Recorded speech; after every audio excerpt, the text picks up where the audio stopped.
আমরা এখন আছি মিরিকের বুকার মনেস্ট্রিতে। আজকে ফেব্রুয়ারির 24 তারিখ। আমরা আজকেই দার্জিলিং মেলে এলাম, এসেই মিরিক আমরা ঘুরবো। ঘোরা হয়ে গেছে মিরিক লেক। এই বুকার মনেস্ট্রি দেখে, গোপালধারা টি এস্টেট দেখে আমরা তাবাকশিতে যাব। এখন আমরা বুকার মনেস্ট্রির সামনে রয়েছি। Booker monastery, Booker monastery.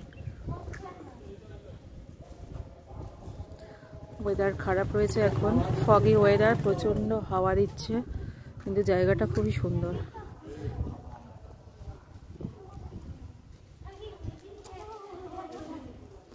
চলো আমরা ভিতরে যাই।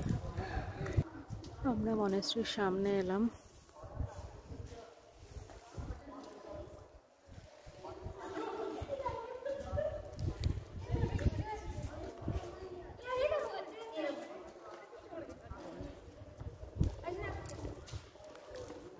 জুতো খুলে যেতে হবে।